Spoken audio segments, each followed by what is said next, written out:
Thank you, Mr. President, Administrator Verma, and members of the Coronavirus Task Force.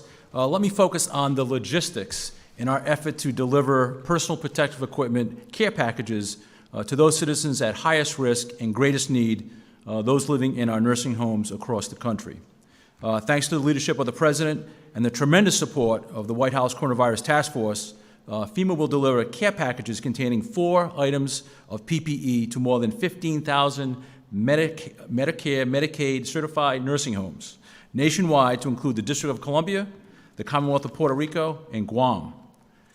Given the lack of availability of PPE necessary for healthcare workers providing support for nursing homes, we will provide a package or a kit containing a 7-day supply of eye protection, masks, gowns, and gloves to these 15-plus nursing homes. Each kit is individualized for each nursing home based on the level of staffing and the 7 days of our supply calculation.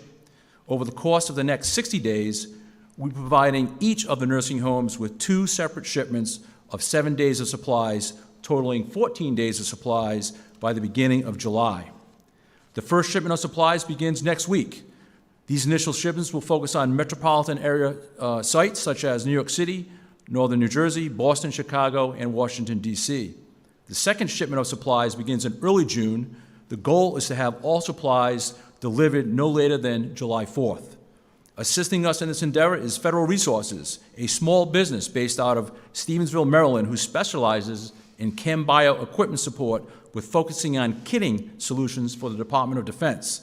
They will help us distribute the following PPE items: 608,000 pieces of eye protection, 6.9 million surgical masks, 6.4 million gowns, 31.4 million pairs of gloves. And finally, I would again like to extend my gratitude to the President for his leadership on this project, as well as to thank my fellow members of the White House Coronavirus Task Force and their continued partnership. Together, we have turned a critical demand for PPE for our seniors and frontline healthcare workers into reality.